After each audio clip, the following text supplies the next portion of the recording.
I'm just not happy with today's subject matter. But, you got to do a postmortem, right? Yeah. And it's not Sean's fault.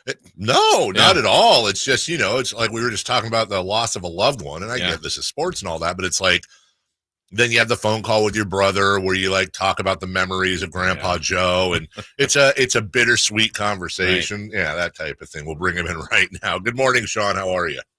I'm good, guys. How you doing, man? Yeah, it does suck to have the if you're on the loss side of this thing, there's no doubt.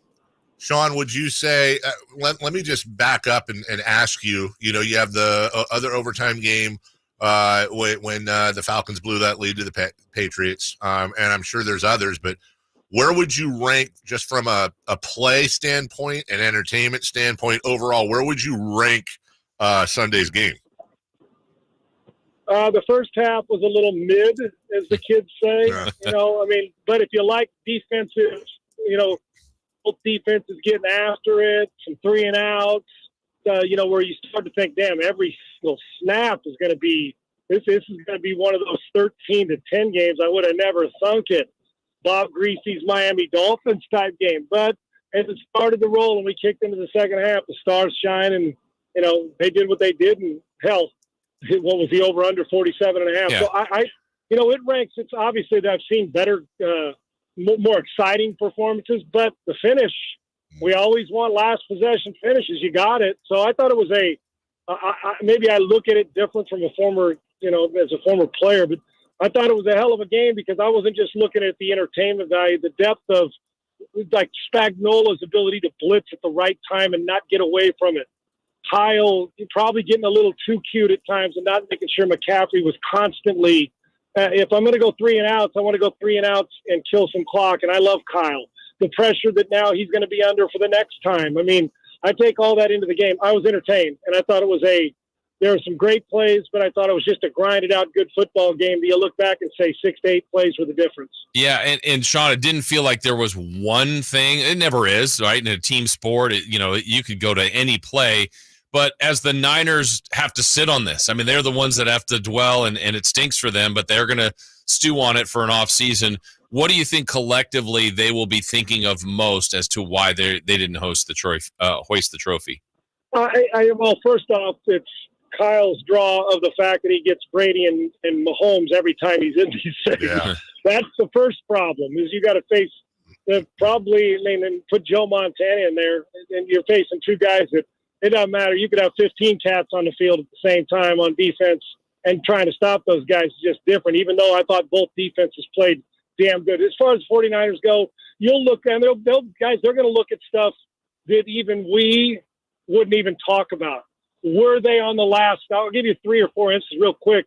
On the last snap, I even forget them. We'll get to it, I'm sure, about not knowing about the overtime rules. But on the last snap down there when they won in overtime, when the clock was going 8-7, you tell me you weren't thinking like, there's no way Mahomes, they're just trying to draw them off. They're going to wait till the quarter ends, and we're going to get to a 6th quarter and go play at the other end. Did you not think? I did.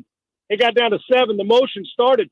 So if I was a defensive player, don't draw off sides. I would have got my thought would have been, they're not snapping it, so don't get too over anxious. And then you're sitting on your heels, and then they run a quick flat, and you're done.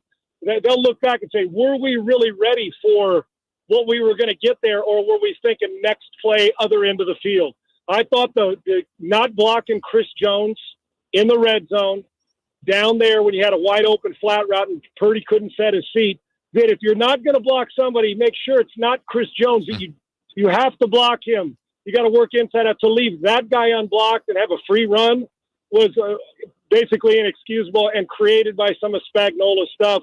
And the extra point, even though Moody was phenomenal, the extra point miss, well, that got us to overtime in the long run of it. So they'll be there, and there's going to be a missed throw or a missed hole, a penalty where you got 3rd and 4, and then all of a sudden it's 3rd and 9, and now you got to get down the field. I thought there were some brilliant play calls and some really good stuff. I mean, how about the throw from Jennings to McCaffrey after taking a hit? I mean, great stuff. But they'll look back. It won't be, and you're right, it's not one play.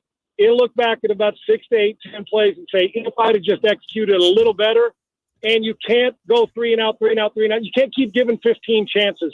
And when you do that, and their defense was really good, 49ers and Chiefs, the great ones will make you pay, and eventually we saw Mahomes and Kelsey did that and getting other people involved in the Hardman touchdown.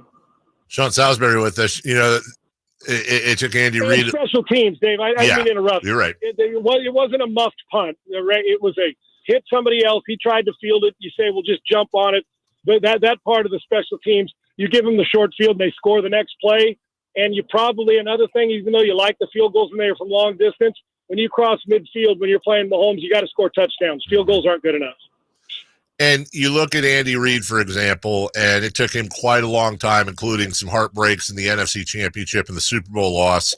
He didn't do it until he got to the Chiefs. And so Shanahan's got a way to go. But once upon a time, that was the knock on Andy Reid, very similar to what we're talking about with Kyle Shanahan right now. But is it too simplistic, Sean? Because you had miscues on both sides. I think I counted 5 different mishandlings or out-and-out fumbles, not to mention the multiple low snaps that Mahomes was getting. When you look at the back and forth, Sean, am I being simplistic by saying these are about as evenly matched of two teams as you could possibly have? The difference is the Sonics ran into Jordan, the Jazz ran into Jordan, and the 49ers are running into Patrick Mahomes. It's that enough Mahomes to get them over the hump. Mahomes and Reid's ability to always seem to calm people under pressure. Yeah. Hey, I don't know if it's but it's close to being that simple. Listen, we're not playing golf and tennis, but let's be real. If an average quarterback or a good quarterback, the 49ers win, even by McCaffrey laying it down in the red zone, which, listen, that guy's such a freak show talent. Crap's going to happen, and early in a game, the nerves are flying and people trying to punch it out. Yeah. You're running into a guy who's the greatest player in the world right now. And he's also even better.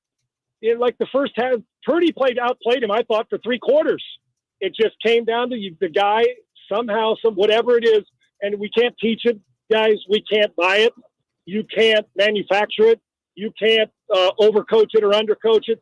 Some guys have all that you can fix, the tangible stuff, but there's also the DNA that the temperature of the game never bothers him, and it bothers others on both teams. It just does. So that's part of it. And you're exactly right. They are extremely evenly matched. And Purdy, they proved that he is a guy, a dude. We know Mahomes is. And you get great players on both sides battling it out. Kelsey, they had him shut down, then he turned it on. And then McCaffrey, fumbles the ball and goes 80-80, meaning running and receiving, rushing and receiving. So everybody, the stars will rise. And then you'll get guys like Jennings who step up and play really good football and a name that we don't expect to be a semi-hero or Moody in a game. So, yeah, it does. If you play a good quarterback, you beat him. You play Mahomes, you're eventually going to get – he's going to get you because – and you knew on that last drive that it almost felt like, oh, gosh, here we go. I'm talking about the overtime drive, let alone the other stuff. You just knew that guy got the ball in his hands last. There's a really good chance, unless somebody else turns it over, a receiver, a running back, that he was going to do everything necessary to give them a chance to close it out.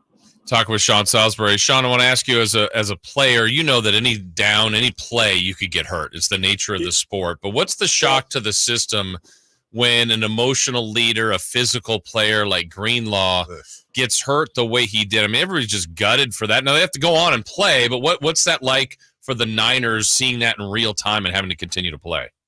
Well, while it's going on, you're calling the plays and you're Steve Wilkes, and then you're the overall head coach and Kyle Shanahan. You can't, what you got to do is you just got to keep going. And you mentioned it, but let's face facts. First of all, the most devastating thing for me in that game, and I don't care if you bet big money on the game and you had the 49ers, what Dre Greenlaw speak through this week and his thoughts when he left the field, for a guy who was a hell of a player, you needed him in this matchup. I'm not saying that's the only reason they lost, but make no mistake, their defense weakens when that guy's not on the field. And to have it happen, listen, you can accept injuries in play. It happens. It's physical. You mentioned violent sport. But for it to happen like that, with all the blood and sweat and tears you put on it, your teammates, you're fired up, you know the matchup, it's early in the game, and that happens, I was brokenhearted for him. I still am. And as a teammate, you're like, I got to raise my game. And then it hits after the game. You don't, unfortunately or fortunately, have time to think about that during the game. but I guarantee they're thinking about this week. And I couldn't be more sick for Dre Greenlaw and what happened to him, not getting a chance to go out and show his stuff. And who knows, it might have made a difference. And you're right, Kyle Shanahan. I had a guy on my show say today that Kyle Shanahan's window's closed. And we talked about the Andy Reid comparison. It's not closed at all.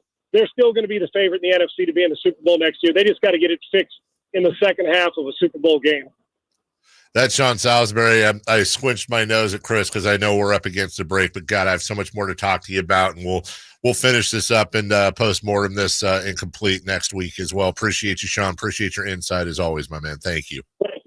Appreciate you. All right, take care. That is Sean Salisbury. Yeah, we could talk an hour with him about all that. We'll take a break. When we come back, 4 Down Territory.